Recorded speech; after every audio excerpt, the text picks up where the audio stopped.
the gross, and then Siraj Onzima had 220 gross in there, of course, representing West Nile club. And then you did see Joseph Chinyai, who also went with 221 gross. Then Abdallah Kakoza with 223 of the gross, as Godfrey Kambale had 225 of the gross. Ivan Sekulima James had 225, and then you did see also Simon Businje, who went with 227. But of course their gross, that's how it was indicating. But if you look at the par that were played, of course the numbers increased to 15. Emmanuel Dramadri was with 22, of course, pars that he made in there, and 235 gross for that. So let's wait and see how exactly they would be in the ladies category. We did see the lady by the names of Martha Mabidi still leading it with 18, of course, pars, but with 231, as Meron Chiomugisha went with, of course, 25 of the pars, but still at number 2 with 238 gross to her name. And then, of course, Resti Nalutaya went with 254 gross, but 41 par to her name. You couldn't see any of the West Nile in this, but all in all, things went well. Okay, there was Wendy Angudeo, who went with 254 pars, but of course with 41, and of course all lining at that is T3 right there. That's how exactly the golf went on the weekend. Of course, ended on Saturday, where awardings were done. And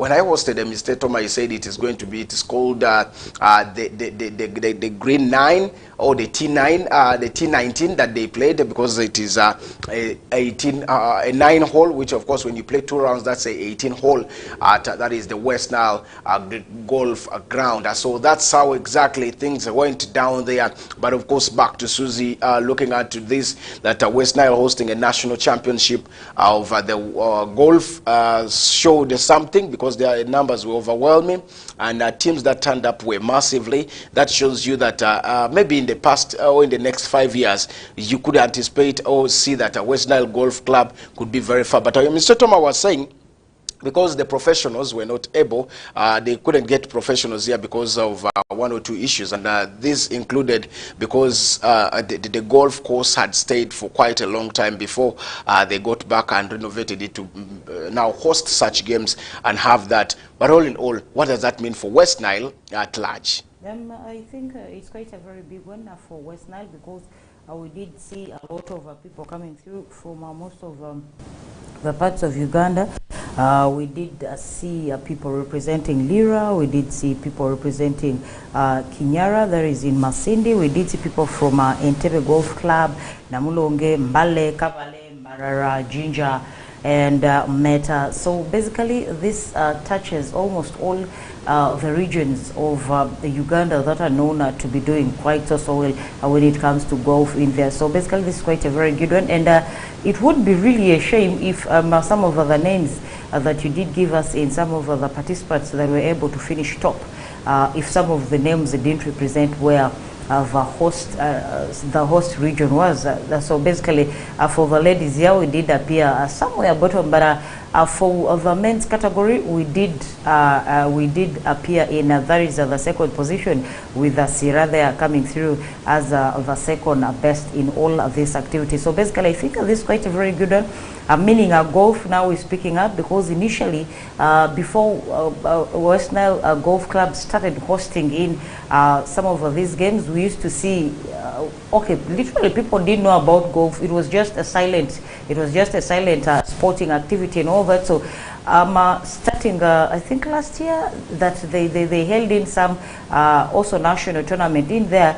People now are getting informed, people now know about golf and all that. So that was shown by the couple of numbers that turned up over the weekend at the golf ground there. So basically, this is quite a very good one. A few years to come, trust me, it's going to be a very huge sporting activity in West Nile. Okay, now, of course, leaving that there, that one was done already. Now we're waiting for what exactly could be coming through from the rest of the continents right there. Now, if you look at what exactly also is happening, there was sporting discipline that went on, and this time round it is called what is it called? Rugby. Of course, in Ombachi, that's where it was played, at Ombachi grounds, where of course a lot of turn up. And I was talking to Dennis yesterday. He was telling me that this time round the vibe was there, and of course, you remember the host school was Ombachi. And turn up, even the community around were very, very happy hosting such a game. So that means there's a very big community who have started loving the game, because you would see someone cheering that go ahead, let's push, let's do this, and that means that these games showed something. But now looking at how they will be, because they will be having also other games coming this coming Friday. It's going to be a one big one. They are yet to find out where exactly the game shall take place, and all in all there are still moments that they want to take this rotation so that the community in West Nile can also have a feel of the games and learn and have the best of what exactly it means to have rugby in your area. So that is also coming through. So looking onto this, what do you think will take, because now they are going school by school, do you see this love coming out very well? I think we should give Asiku Dennis his flowers already. He started somehow, and he's managed to push through from, of course, going down to schools personally, to lobbying balls from the Uganda Rugby Union, to delivering these balls into schools, to bringing in a training up to down here for the various stakeholders in there, and bringing in the very first inter-school rugby sevens, and it was a success, I would say, because looking at some of the turn-ups of some of these schools, you literally get to see that it was supposed to be both secondary schools and primary schools having this very tournament, and the winner goes to represent at national levels. So this started last Friday, and it's going to continue for the other coming two consecutive Fridays. The one for last Friday did go at St. John's College Ombachi, just like you had said, and it's going to be rotational, by the way. The one that is coming this Friday, today is a Monday, 4 days from now is going to, they are targeting Greenlight Stadium, Mababet. And the one we had in Ombachi, I would say, was a success, because out of, I think, the 14 also schools that were expected, we did see 7 primary schools that actually turned up in there, and 3 of them didn't turn up, meaning they were expecting 10. And then 3 secondary schools, boys team came in, and 2 did not show up. And then 1 girls secondary school team showed up, and 4 did not. But then amongst there is amongst the other schools that they didn't invite, they also had unexpected surprise from 2 other schools that actually showed up for that game, and these are schools that they had never visited. So this basically put them in a very huge task, that they had to incorporate these schools that showed up willingly to join in. So meaning this is a very huge turn up from something happening for the very first time. You're inviting 10 schools and 7 turn up, and then 2 others turn up to surprise you. I mean, this is quite a very huge one. We're waiting to see. At least St. John's College Ombachi is a little bit far from town, and trust me, if this comes nearer to town, say Greenlight Stadium, Mababet, I am anticipating that the crowd would grow a little bit bigger compared to the one that they registered on day 1 in St. John's College Ombachi. Now, of course, a very big one. I meant to know they submitted to Greenlight Stadium management of officials to see that they grant them permission to host the games. But at the same time, I want to say the host school is going to be Onduparaka, of course, primary school, that is hosting the games according to the reports coming right there. But what do I ask myself too, because there's one thing that will always come, which is how much support has the schools given, have the schools given to different schools that have come through. Let's talk about school like Onduparaka, Ombachi. How much did they give to support, because this is where you're going to be seeing, like your school is the host school, and you've not given support to them. There are very many things that these our pupils will need. Talk about the attires, talk about the balls themselves, though they had given them the rugby balls, but still you will need to add more to make sure that this works out. What are your plans for the long term that would be coming there? So those are some of the things that, of course, schools have to do. So my request is that schools or school head teachers, please, let's embrace what is coming, because not only football is already known. So how do we have the other sports disciplines? Because football is already sold out. Can we also sell out rugby? Can we also sell out badminton? Can we also sell out baseball? Can we also sell out the ladies football? Those are some of the things that now we need to bring out to make sure that it works out, because it is very, very important to see that schools and different students or even pupils get to learn the different species of sports activities. So it's one big one, but I want to say that the task should go back to schools, head teachers who are always there, because the sports teachers will always provide their time to coach this or to train the pupils and the students. What about you as the headmaster? Do you embrace what is coming? Do you understand, or do you love the sports? Because it's a co-curriculum activity in the syllabus that needs always to be followed, just like PE, that is a must in primary schools right there. So with the few, should we throw for now the blames maybe on the teachers, or the head teachers, who may not love this, because very many schools could have registered. It's not only one school or 3 or 5 or 10 in Arua city.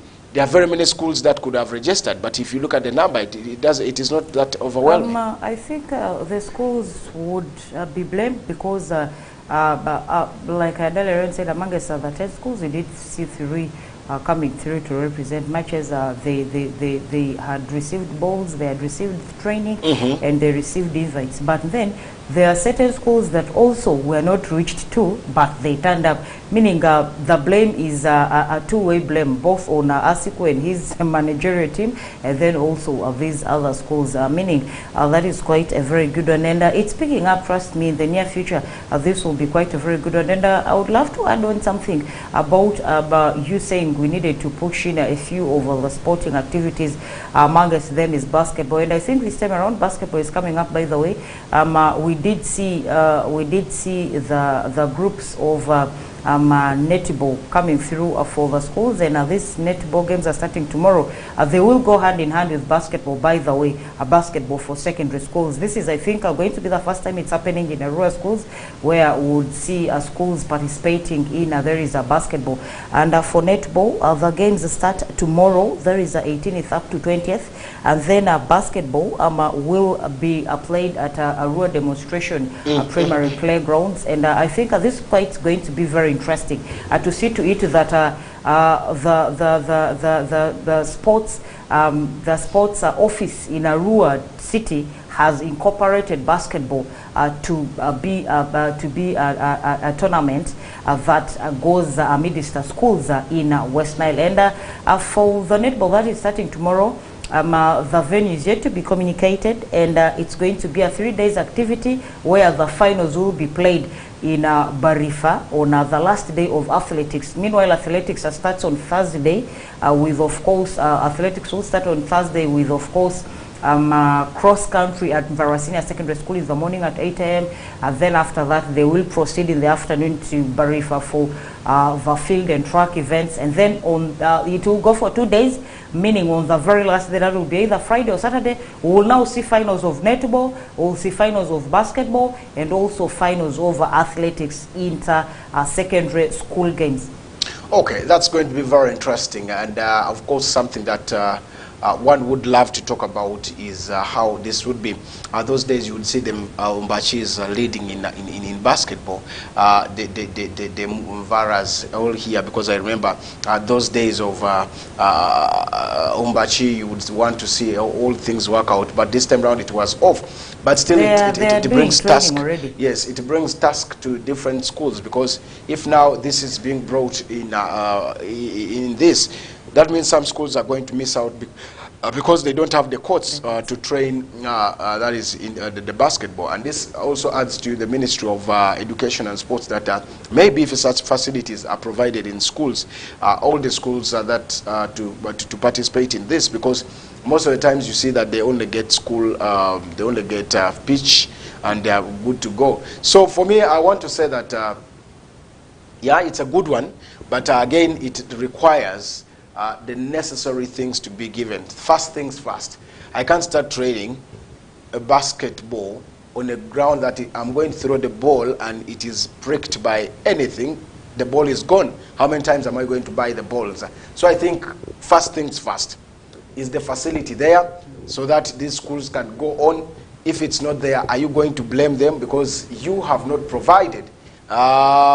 Schools, you should also get there, because if the government is not providing, why do people pay for those development fee and the rest? Can't you use them to develop such infrastructure? Because there are schools, some of us do pay school fees, and in that you see that even sometimes the development fee is bigger than the tuition fee, which of course you see that needs to be pushed in there. So these are two different things that we need to see. Bring the facility, make it work out. After making it work out, what else can we push? So those are some of the big things that I feel really we need to look into, but all in all, it shall need to have to talk about. Now, this is good. What next? Do we have the right trainers for this? Because also basketball needs to be understood. That's why I would say the article Bonifaces should come through because of one thing. Now, they are the pioneers in this basketball. They know it very well. Why don't you also move to school per school and educate people about this? Or train teachers, or call for a seminar. Let them pay. Let the schools affiliate, let them pay so that they come and get the knowledge from you people. Then these monies cater for the facilitation because they could sacrifice. Let's say Bonnie would say, I'm ready to sacrifice. What about facilitating the rest of it's a wide thing in there. So I believe if a training is carried out for games teachers in different schools, they can improve the basketball. Just like they now started, yes. For the rugby, now I see the rugby teachers are also very I mean the sports teachers or games teachers are very happy, are trying to see that how rugby is, because very many people had different mindset about rugby, that it's a dangerous game and the rest. But I was very impressed when I went to Umbachi in the weekend, so even the community around saying run, push, throw, finish and the rest. And that was one thing that showed you, or simple, that showed that this is not a dangerous game. It's just a matter of how it is. In fact, if I was not so busy, I would be one of the people who would love to be like the Wakorach of this world because they are pushing well, they're doing well, and it keeps you fit. That's what I love with it. It keeps you fit. Your body is always built for that to make sure that you get. But all in all, it is about the brain work and your knowledge that comes out right there to make sure that these things work out. So I want to say, let's push for basketball. Good that it's coming. Even the tennis, I'm seeing these days every day, the tennis court is busy. By the way, in Arua, they are training. And it shows you that the sporting discipline that is coming needs to have a lot of things to talk about. And that is one thing I've loved and I'm very excited with. So let's wait and see how these things would be ending out right there. Talking about basketball and about Bonnie, I think he is the one that does training both here at a road demonstration and also at St. Joseph's College Umbachi. Now that is where I want to look at the point where you said he needed to organize a training to bring in more people that understand basketball, that they would now split in the various schools to do the training, because now you cannot split yourself into 2 or 3 people where maybe you could be needed at the same time, because if you look at these training times, they are more or less the same. In St. Joseph's College Umbachi, the students come out to train in the evening, whereas down here the various people that also train at road demonstration playgrounds also train in the evening. So you cannot be 2 places at the same time. That is where now what you said comes in and is very, very key. He really needed to take up that. Of course, the more numbers, the more names that will be coming right through